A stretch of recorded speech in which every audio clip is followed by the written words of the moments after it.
la universidad, yo soy egresada de la Anáhuac, pero no sabe nada, eso yo lo admiro, es una vocación, sí, la verdad. Canal Multimedia presenta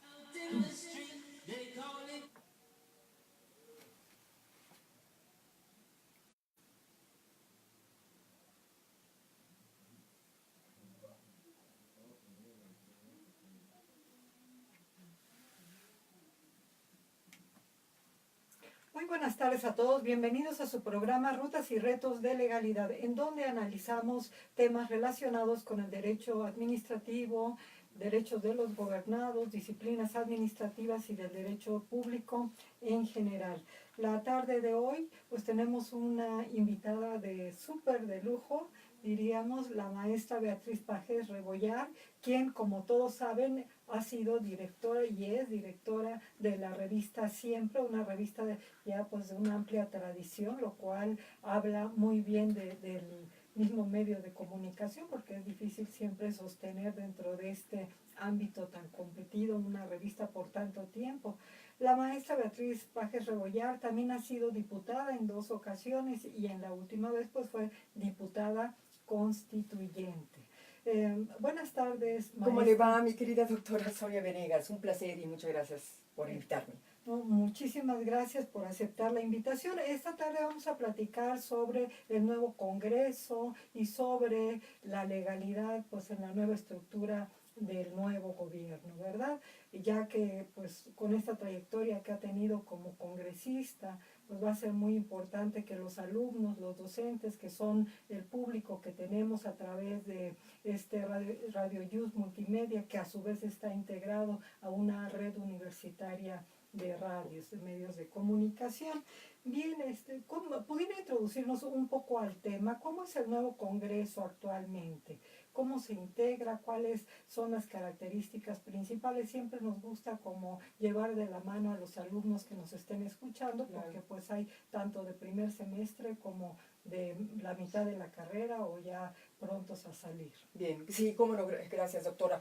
Bueno, sí, yo creo que es muy importante poner antecedentes por qué el Congreso en este momento tiene la composición que tiene.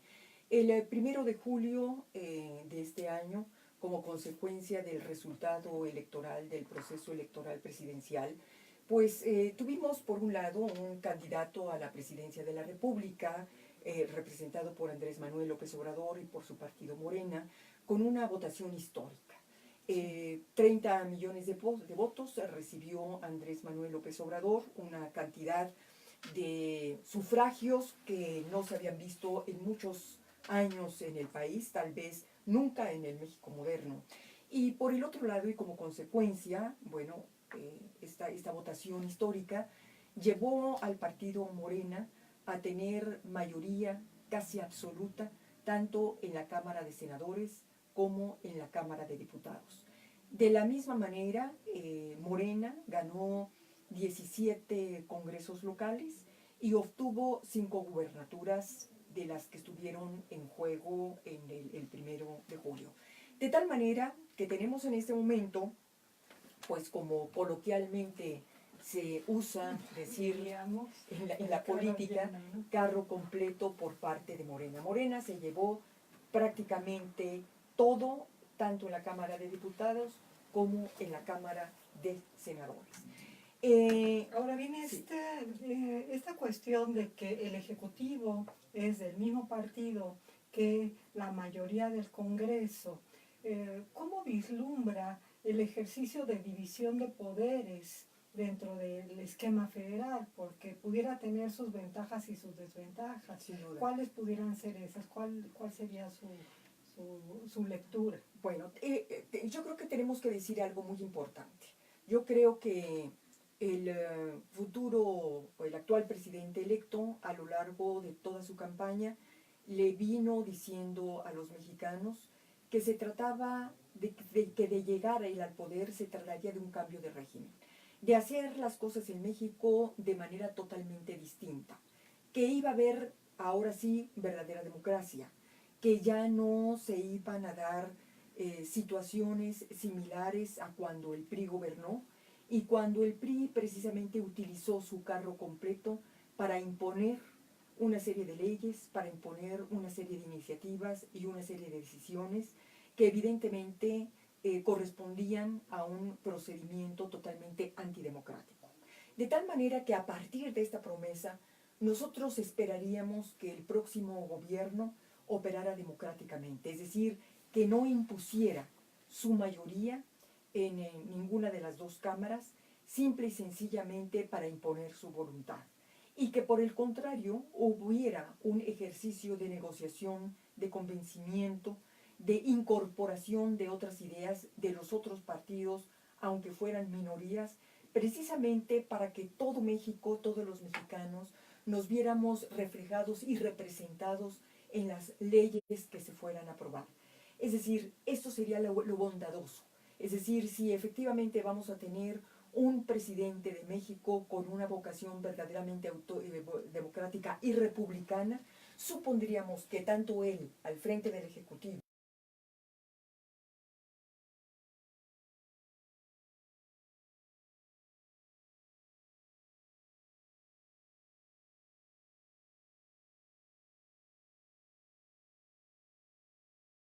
en el Congreso para al final del día terminar imponiendo un proyecto de gobierno.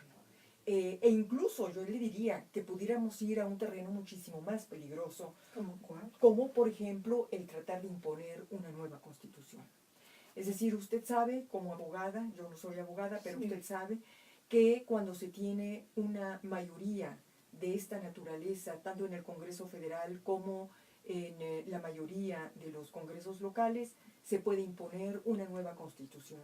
Y si no imponer una nueva constitución, sí hacer una reforma a la constitución actual a modo, a partir de una visión totalmente personalista, unilateral, vertical, autoritaria y no democrática. Bueno, pues la situación de facto sí nos invita a reflexionar sobre estos dos posibles panoramas que se pudieran generar a partir de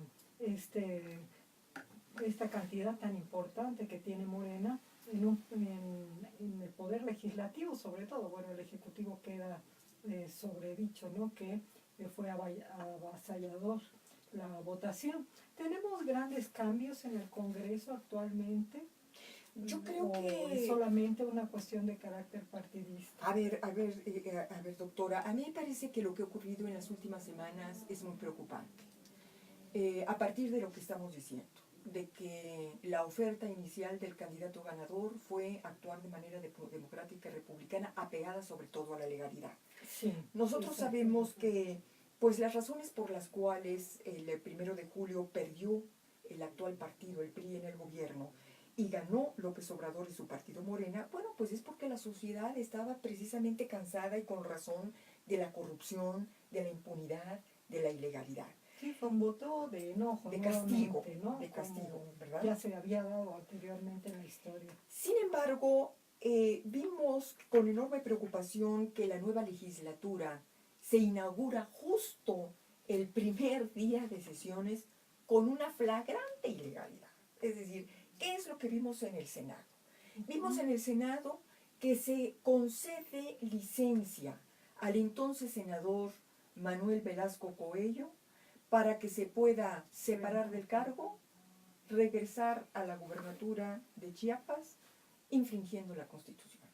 Infringiendo la Constitución, entiendo, en el 125 constitucional, Sí. que prohíbe ostentar al mismo tiempo dos cargos de elección popular.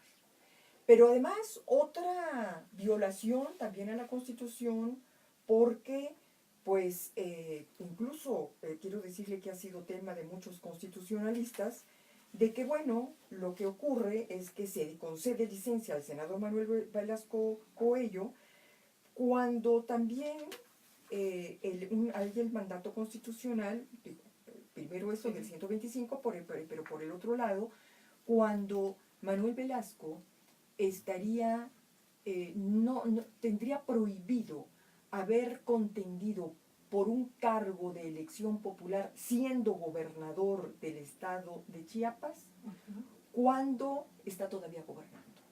Sí, es verdad. Sí se dio esa situación. Entonces, bueno, estamos aquí en un contexto anticonstitucional, en una situación anticonstitucional, permitido y avalado por los senadores el primer día por la mayoría de los senadores, porque votó a favor de esta ilegalidad, Morena principalmente, que además violentó el reglamento parlamentario al permitir que en la misma sesión, en el mismo día, se votara 2 veces el mismo caso. Es decir, el reglamento parlamentario prohíbe repetir la votación.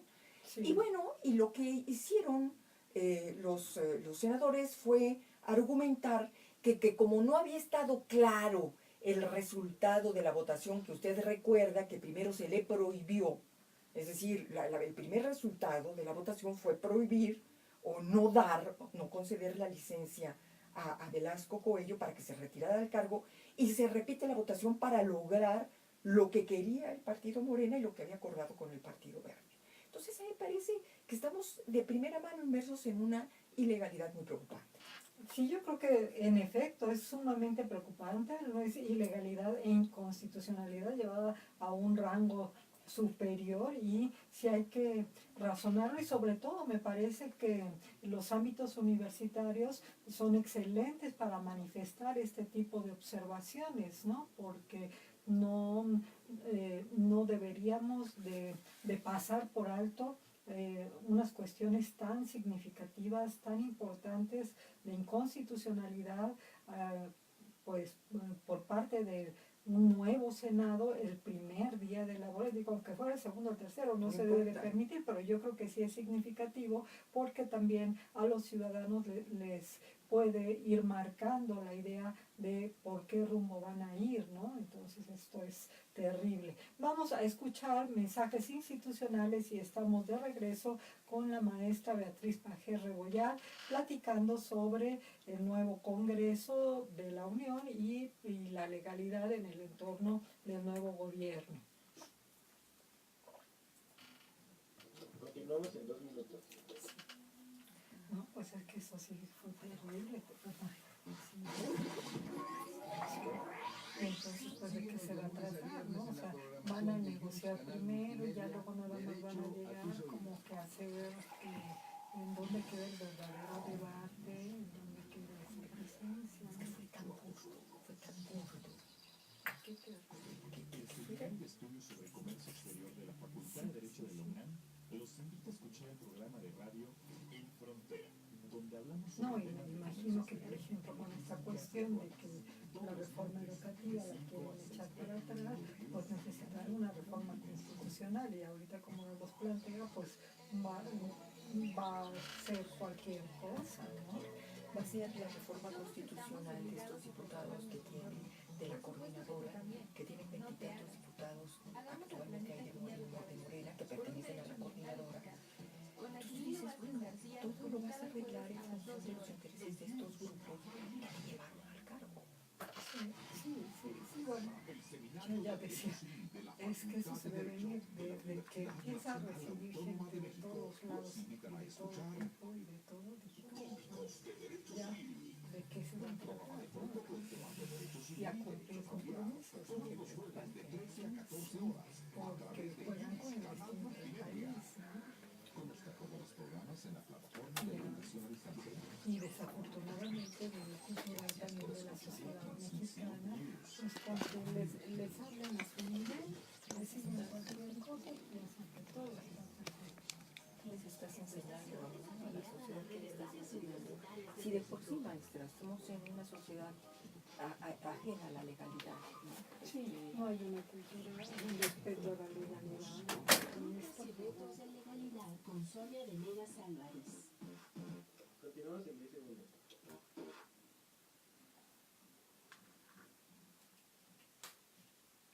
Estamos de regreso con la maestra Beatriz Pajés Rebollar, hablando sobre el nuevo Congreso de la Unión y también el principio o la legalidad en el nuevo gobierno. Bueno, pues platicábamos de esta actitud, de este tipo de hechos y actos inconstitucionales, ilegales cometidos por el Senado el primer día propiamente, y lo cual nos hace reflexionar pues que debemos de preocuparnos y estar al pendiente. ¿Habría algún mecanismo para exigirle como sociedad al Poder Legislativo, en este caso pues al Senado, este tipo de ilegalidades, este tipo de inconstitucionalidades, o son actos que simplemente pues pueden cometer y ya, porque como bien lo acaba de señalar, transgrede la Constitución, transgrede el reglamento interno del mismo Parlamento? Pero ¿qué pasa cuando se transgrede unas disposiciones de esta naturaleza? Pues yo creo, doctora Venegas, que para empezar, ese es precisamente el papel que tendría que estar jugando en este momento lo que hoy es oposición dentro del Congreso, ¿no? Pero lo que no vimos precisamente en el caso que estamos comentando en el Senado es que la oposición, que en este momento son el PRI, que son el PAN y que son los otros partidos que no están aliados con Morena, que hubieran cumplido con su papel opositor, pero en lugar de haber cumplido, de no permitir la violación, el fraude a la Constitución. Pero en lugar de ver eso, en lugar de haberse dado eso, lo que vimos fue que estos partidos, excepto Acción Nacional, que efectivamente votó en contra, pero el PRI y otros partidos terminaron sujetos a lo que dictó Morena en ese momento, lo que le permitió a los partidos que estuvieron avalando la violación a la ley, pues o votaron junto con ellos. Entonces yo creo que aquí, ojo, los partidos que en este momento son oposición dentro del Congreso me parece que no están cumpliendo con su papel ético y su papel legal, ¿no? Y político. Y por el otro lado, bueno, usted me pregunta qué se podría hacer. A mí me parece que, bueno, tenemos los otros contrapesos. En un momento dado estaríamos esperando que el Poder Judicial también cumpliera en su momento con su papel de peso y contrapeso dentro de la división de poderes. Y otro papel que también tendrían que cumplir pues son los medios de comunicación. Los medios de comunicación también tendríamos que estar muy atentos a la violación de la legalidad, ¿no? Tratando diríamos, culturizar a la ciudadanía de una manera pues más asequible, a través de la lectura de las revistas, a través de los periódicos, a través de todos los medios de comunicación que cada vez son más diversos, que la ciudadanía también esté al pendiente, porque me pongo a pensar un poco, los votantes de estos partidos que hoy constituyen minoría dentro del Congreso, pues también desilusionan a sus votantes, ¿no? Seguramente, y qué bueno que lo menciona, porque fíjese que justo ese mismo día en que se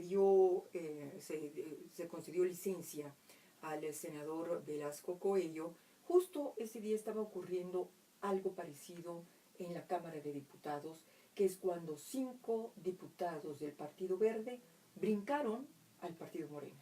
Así nada más, se pasaron al Partido Morena. Entonces, aquí el problema es que viene una traición a esos electores que votaron por el Partido Verde, que votaron por sus candidatos, que votaron por un proyecto político, por una plataforma política, y que ahora resulta que estos diputados deciden pasarse a un partido por el cual no votaron esos electores que llevaron a esos diputados a San Lázaro.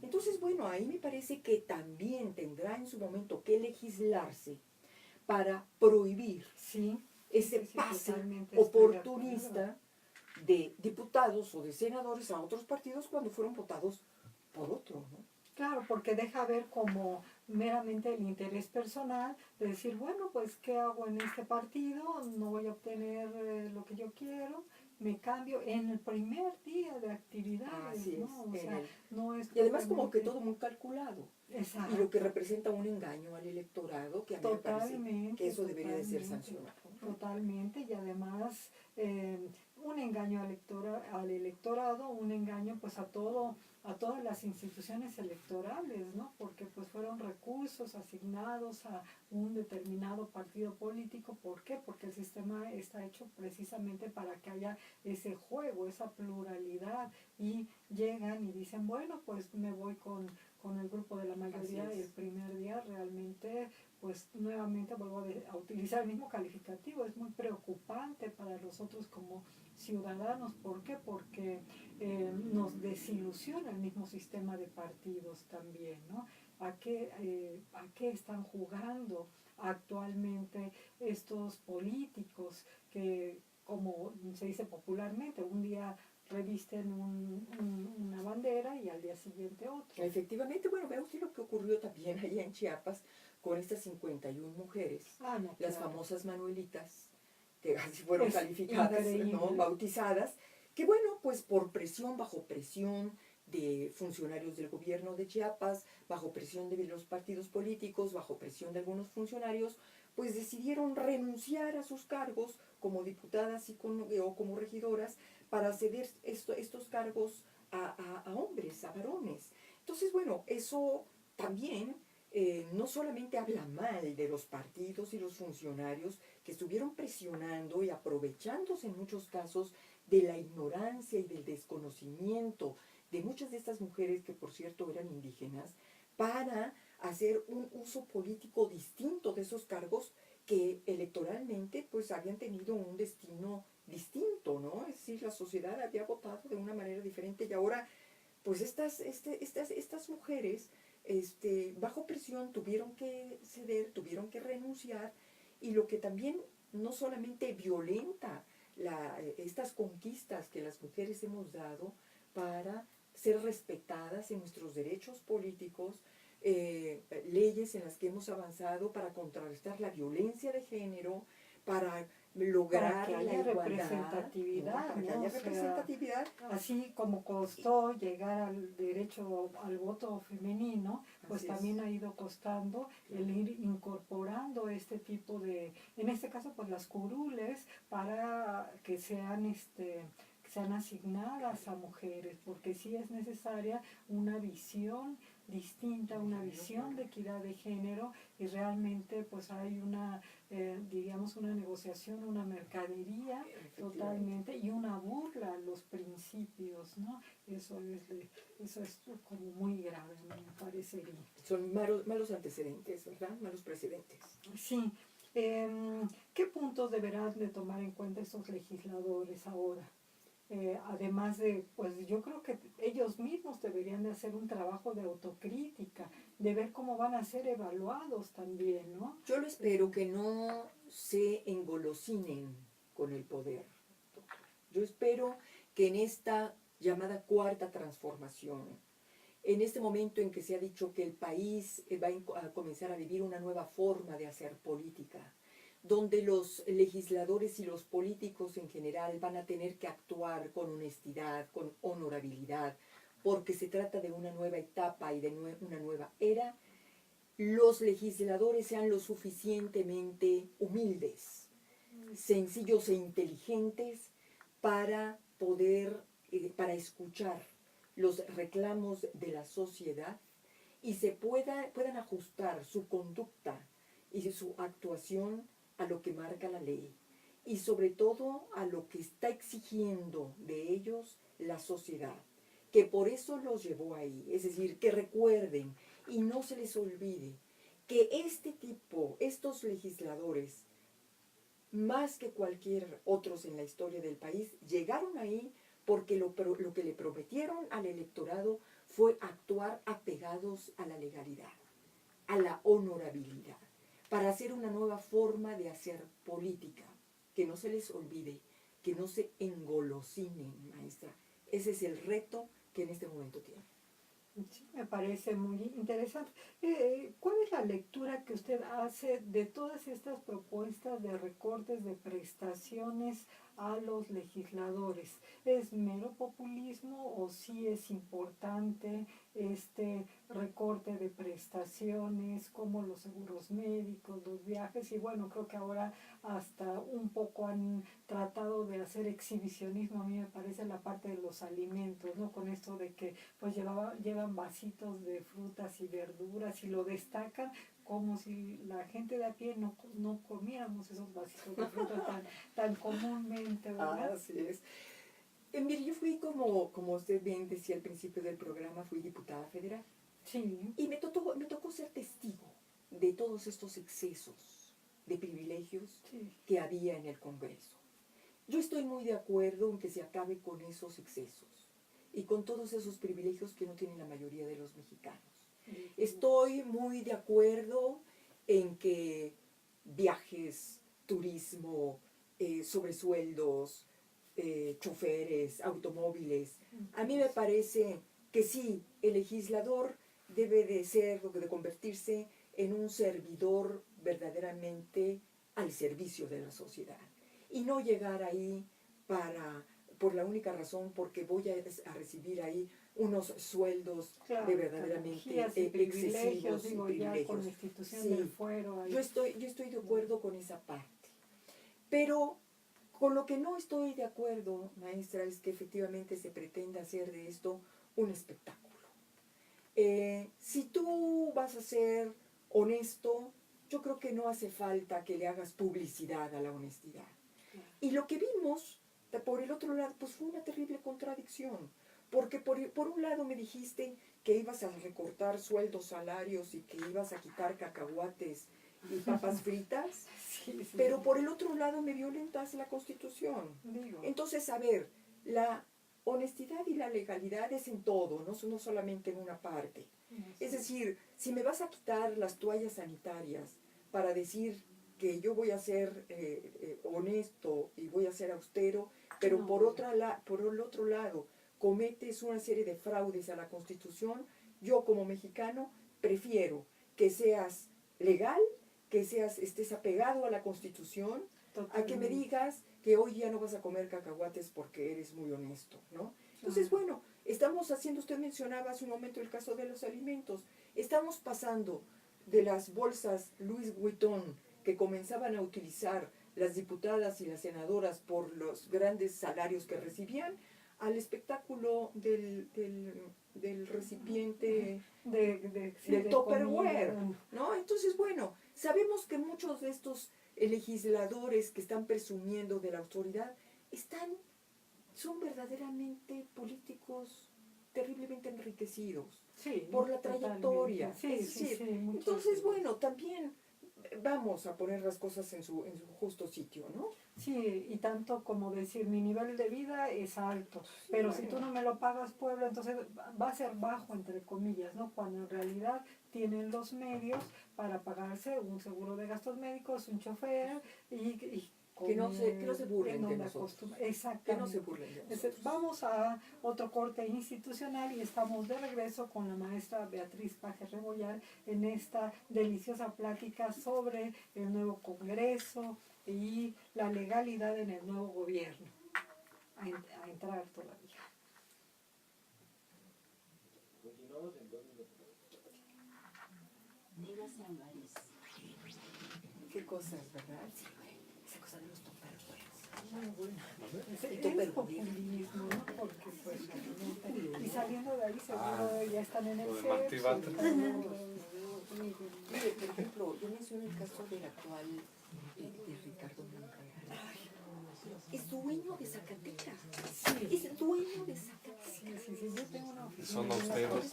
Para que se sientan, para que se puedan. No, ella es la que va a hablar. Yo nada más vengo a Llena tomar. de puestos, tanto trabajo que costó y ahora está llena de puestos de tacos. Sí, No, eso es terrible. Vamos con el nuevo gobierno o hay algo más que bueno, platicar, ¿no?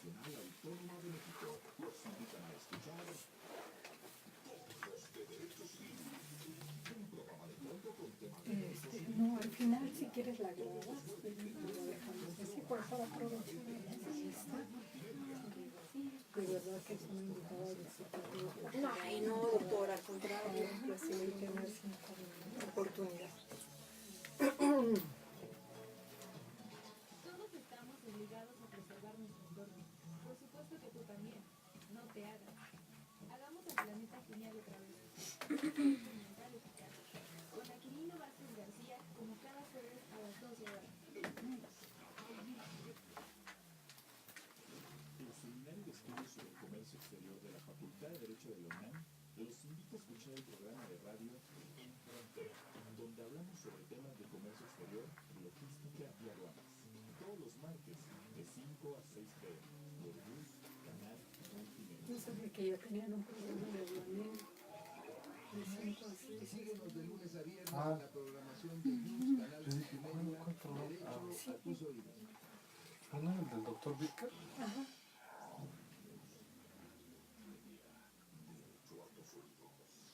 Y lo que nos falta ver en 6. Comienzan estos y ya.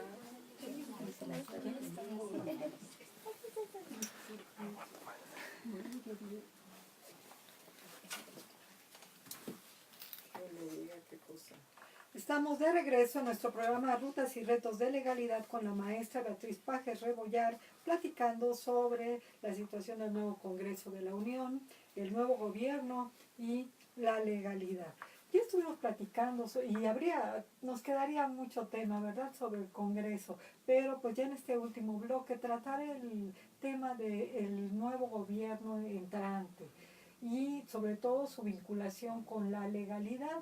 ¿Qué debiéramos de esperar ahora del Ejecutivo, del Gobierno y el principio de legalidad? Sería un poco que el Ejecutivo, para decir que es legítimo, lleve a cabo todos los cambios que necesite y reforme absolutamente todo y de ahí empezar su actuación, o respetar pues el marco normativo, por ejemplo las mismas reformas estructurales sobre las cuales ya se ha ido pronunciando también, ¿verdad? Sí, efectivamente, ¿Cómo doctora. lo ve usted, Bueno, maestra? como sabemos, yo creo que este nuevo gobierno, bueno, primero esta transición ha sido sui generis. Basta. Lo que comentábamos un poco en el coro. Lo que comentabas, ha sido sui generis porque por primera vez vemos que en México, después de que se lleva a cabo las elecciones, el candidato ganador prácticamente comienza a gobernar. Sí. Comienza a tomar decisiones como si ya fuera gobierno, a presentar y a nombrar a su gabinete, y su mismo gabinete, entre comillas, pues ya también comienza a tomar decisiones y Hacer se empieza a hacer declaraciones, declaraciones como si fueran secretarios de Estado. Entonces, bueno, ya esto ameritaría que en su momento los abogados, los juristas, pudieran hacer un análisis muy puntual de si esto es legal o no es legal, ¿no? Pero bueno, Yo sabemos... diría son reglas no institucionalizadas. Que no están escritas. Exacto. ¿Verdad? Habría que escribirlas, me imagino, ¿verdad? Sí, empezar por ahí. Para ver si esto ha sido bueno, si no ha sido tan bueno. Claro que sabemos que esto tiene, sobre todo, es respuesta a un escenario fundamentalmente político, donde el presidente de la República en turno, el gobierno actual, con la idea de suavizar la transición, con la idea de garantizar la gobernabilidad, pues abrieron las puertas y se facilitaron al próximo gobierno todo lo necesario para que no hubiera ningún conflicto, ¿no? Así lo debemos de leer como parte de la armonía, de la gobernabilidad. Supongo que... Sí, como, bueno, en principio estoy de acuerdo únicamente en el punto en que pues la transición debe ser armónica, debe ser pacífica, y totalmente me adhiero a su opinión de que pues a mí me parece anticipada, ¿no? Atípica totalmente, ¿no? Y vemos por el otro lado pues un gobierno que termina, pero no solamente que termina, sino de alguna manera replegado, que también es atípico. Sí. Pero bueno, digamos que todo esto ha servido o se ha dado en función de la armonía y de la gobernabilidad. Vamos a leerlo así, ¿verdad? ¿Qué esperaríamos del próximo gobierno? Bueno, yo diría que, pues sí, que para empezar efectivamente tomara decisiones para revertir lo que vinieron prometiendo en campaña. Yo le diría un punto muy importante, el tema de la pobreza, el tema de la injusticia, de la desigualdad social. Que ahí yo no he visto, maestra, salvo lo que usted me diga, no he visto que por parte del presidente electo y tampoco por parte de su gabinete, entre comillas, Sí. propuestas concretas para combatir la pobreza y la injusticia social. Porque entendemos que esto implicaría tomar decisiones en materia económica, en materia estructural muy profunda, donde pues se trataría de quitarle privilegios a los pocos que mucho tienen para repartirlo entre la mayoría de la población, pero ahí yo no he visto hasta este momento ninguna decisión. Sí, lo que he visto es que el futuro gobierno va a estar muy cerca de los empresarios, del capital financiero, lo que, bueno, está bien, en la medida en que esto no sirviera únicamente o prioritariamente para preservar los privilegios Y los de los estos mismos, intereses, ¿no? sino que esta cercanía con el gran capital sirviera precisamente para llevar justicia social a los más de 50 millones de pobres que tenemos en el país. Una verdadera redistribución de la riqueza o de una parte de la riqueza, digamos, no de la riqueza en su globalidad, pero sí de una parte. Exactamente. Lo que yo tampoco veo y que me parece que debería de ser una de las prioridades en el próximo gobierno es la generación de fuentes de empleo de primer nivel. Es decir, que se privilegiara la productividad por encima del reparto de dádivas. Totalmente de ¿No? acuerdo. Yo creo que si nos remontamos un poquito a la misma teoría del Estado, pues la finalidad última del Estado frente al ciudadano es precisamente brindarle todas esas bases, todo ese andamiaje para que pueda desarrollarse. ¿Por qué? Porque ya históricamente, como usted acaba de poner el dedo en la llaga, el hecho de darle los 10 pesos, los 100 pesos, la cantidad que sea mensual, no lo va a sacar de pobre, ni tampoco constituye la creación de una legalidad en donde haya un crecimiento económico verdaderamente. Totalmente. Así es, y oportunidad de empleos bien remunerados, dignos, con todos los derechos sociales. No veo hasta este momento, probablemente después del 1 de diciembre o el mismo 1 de diciembre, el presidente ya en funciones nos dirá qué planes o proyectos tiene en este sentido. Yo creo que lo que esperaríamos también, maestra, pues son las propuestas muy claras en materia de salud, ¿no? En materia educativa, que a mí me preocupa, porque lo que estamos viendo en este momento con echar abajo la reforma educativa, bueno, yo creo que si los actuales legisladores actuaran de manera racional, de manera responsable, pues yo creo que más con un sentido de venganza, más con un sentido de revancha, más con un sentido de dar gustos únicamente a un grupo magisterial, a un sindicato, Sí, yo creo que ni no. siquiera al conjunto de los Habría que ver con toda inteligencia, con toda serenidad, si los cambios, que seguramente pues es una reforma educativa muy mejorable, pero si habría que hacer algunos cambios o si de plano, como algunos quieren, pues habría que echarla a la basura. Yo creo que simplemente es muy mejorable, pero no porque a un grupo más del magisterio le interese o le preocupe o le estorbe la evaluación magisterial y quiera regresar a lo que antes había, ese tipo de privilegios, ¿no? De venta de plazas, de cobro de cuotas, a mí me parece que eso en nada ayuda a la educación en el país, que recordará hace algunos días la OCDE dio unas mediciones que colocan al país en uno de los peores lugares en materia de calidad educativa, ¿no? Sí, hay que agregar que pues ya tenemos como unos 20 años que a nivel presupuestal se ha ido incrementando la cantidad que se le otorga al renglón de educación y no obtenemos los resultados, ¿no? O sea, en qué se están empleando esos recursos que no dejan no dejan ver un resultado patente, una mejoría, sino por el contrario, ¿no? Vamos cada vez peor, en peor lugar en materia educativa. Y sí sería una lástima que toda esta reforma que se estuvo trabajando a partir de pues, los mismos proyectos o el impulso de la OCDE, que llevó tanto tiempo y que, como bien lo acaba de señalar usted, puede que tenga algunos puntos superables, pero creo que en principio haber llegado a ello era algo muy bueno para contrarrestar todo este tipo de prácticas nocivas que había dentro del magisterio. Pero pues esperemos que verdaderamente se haga un análisis objetivo, porque pues lo que está en juego es exactamente la educación de niños y jóvenes. Efectivamente, maestra.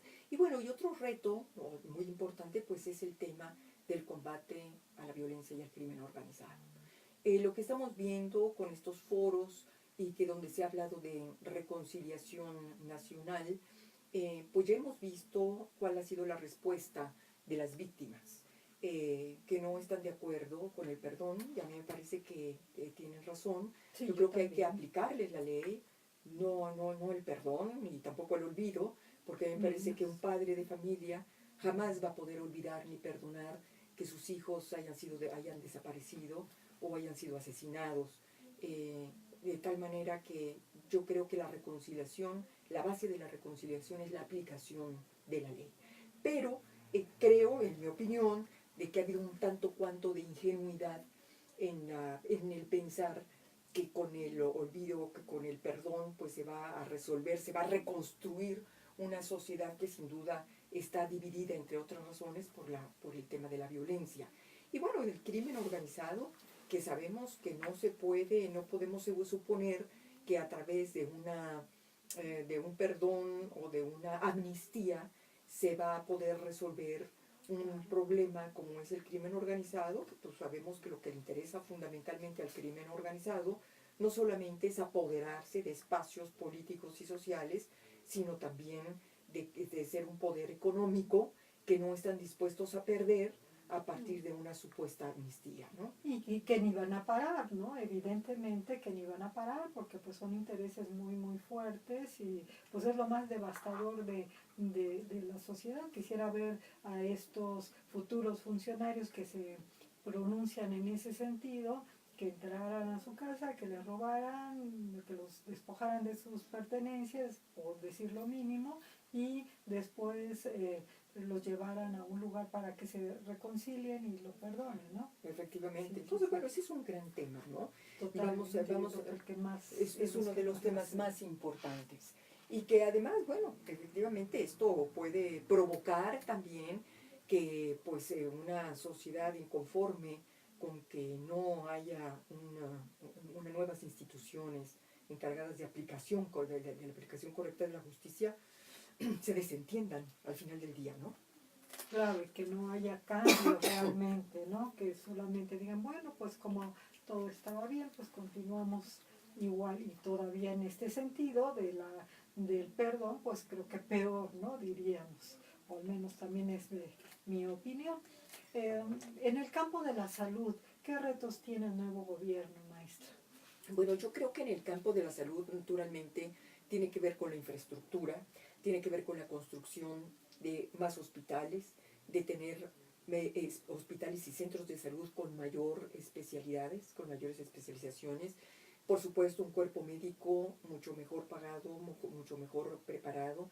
Y sobre todo, en el caso de que aquella parte de la sociedad que no tenga un seguro social, que no cuente con este tipo de derechos que adquiere a través de un trabajo institucionalizado, pues también pueda tener acceso a salud gratuita, a salud accesible, de calidad. Yo creo que eso también va a ser uno de los grandes retos que entiendo que es forma parte del proyecto del nuevo gobierno, y que pueda dirigir una parte importante del presupuesto precisamente a llevar la salud a aquellos sectores más empobrecidos de la sociedad, ¿no? Y ojalá empezar a ver que este derecho a la seguridad social, con todo lo que Sí. implica, pues sea llegar a ser una realidad universal, ¿verdad? Como derecho humano que es Efectivamente. propiamente. Así es. Muy bien. Y en el tema de la legalidad, que pues lo anunciamos un poco hasta como parte del título del programa, que ¿cómo sería o cómo debe ser la actitud de este nuevo gobierno frente a la legalidad? ¿Cómo debe ser también esta nueva cultura de legalidad, si se puede hablar de nueva, porque como lo referíamos en el corte un poco, pues realmente no tenemos como sociedad un respeto por la ley, no tenemos esa cultura de la legalidad, y digo, aquí aprovecho un poco para hacer comercial. Nuestro director, el doctor Contreras Bustamante, es realmente un impulsor de la cultura de la legalidad en muchas vertientes. Mire, me repito algo o alguna frase que ha repetido en varias ocasiones el presidente electo. Él ha dicho que los ejemplos bajan del cielo a la tierra, por decirlo así. Es decir, que quienes tienen que dar el ejemplo son el gobierno, las más altas autoridades, para que esos ejemplos bajen al resto de la sociedad. ¿Qué se esperaría? Se esperaría que el próximo presidente de la República, junto con su gobierno y junto con el Congreso, fueran los primeros en respetar la ley, en respetar la Constitución. Si vemos que los funcionarios, los próximos funcionarios, los próximos secretarios de Estado, empezando por el presidente de la República, son los primeros en respetar y hacer respetar la ley, creo que eso sería un primer gran paso para que la cultura de la legalidad comenzara a asentarse en la mayor parte de la población. Pero si lo que vemos es que son esos funcionarios los primeros en infringirla, bueno, pues evidentemente creo que el mal ejemplo va a cundir en el resto. Ahora, yo creo que en gran medida, maestra, los grandes espacios de los medios de comunicación han estado muy desaprovechados en ese sentido. Por ejemplo, los espacios oficiales que hasta ahora los gobiernos en turno han utilizado con medios de publicidad para hacerse notar, para publicitar obras, para decir que el gobierno es muy bueno. Yo creo que estos espacios oficiales en medios deberían de ser aprovechados para precisamente inculcar valores, para inculcar principios entre la población. Yo le menciono un caso simplemente, por ejemplo, una epidemia que nosotros tenemos en el país, que es el de las adolescentes embarazadas. Sí. Usted sabe que es una epidemia, el exrector Narro lo ha dicho como secretario de Salud, ha sido uno de los principales temas en su agenda. Sí. ¿Qué hacer con esto? Bueno, esto es un tema también de valores. Sí. Es un tema de alerta a estas jóvenes que por una serie de razones pueden incurrir en este tipo de conductas que termina cancelando su destino. Yo creo que, bueno, ahí estos espacios, el tema de la prevención de las adicciones. Bueno, también a los jóvenes, ¿no? Claro. Hay que advertirles a los jóvenes, hay que utilizar estos espacios para prevenir de una serie de conductas que los puede llegar a situaciones ilegales o incorrectas. Sí, de manera contundente y no con campañas. Y como eso mucho. Es decir, yo creo que simple y sencillamente la legalidad se construye también al no pasarse un alto, Sí, al sí, no sí, tirar claro. basura en la calle, al construir mejores ciudadanos, al construir ciudadanía. Hay que construirla en el día a día. Así se va construyendo la legalidad. Pues maestro, desafortunadamente Ya se nos acabó el tiempo. nos ganó el tiempo, porque ha sido un verdadero placer, una delicia Igualmente, estar platicando doctora aquí Venegas. con usted. Esperemos que no sea la última vez. Muchas Si es gracias. la primera vez, está en su casa, es bienvenida como siempre y le agradecemos enormemente. Pues les recordamos a nuestros radioescuchas que puede escuchar también el programa en la página de Facebook. Es Seminario de Derecho Administrativo, Facultad de Derecho, turno vespertino. Y pues no nos resta más que agradecerle. Al contrario, a usted, maestra, y por supuesto a esta espléndida radiodifusora universitaria, el espacio AYUS. Muchas gracias y a nuestra querida audiencia pues nos despedimos, nos escuchamos el próximo viernes, no sin antes agradecer a Oscar Telles en los controles, a Juan Antonio Negrete Zaragoza, que pues fue el contacto aquí con la maestra Gracias, Beatriz, Juan. y a la maestra Ana María Ramírez también con su cápsula que seguramente será añadida. Buenas tardes a todos, excelente fin de semana. Muchas gracias. Pues muchísimas gracias. Gracias, al contrario, doctora. Una maravilla estar por Muy buena charla. Sí.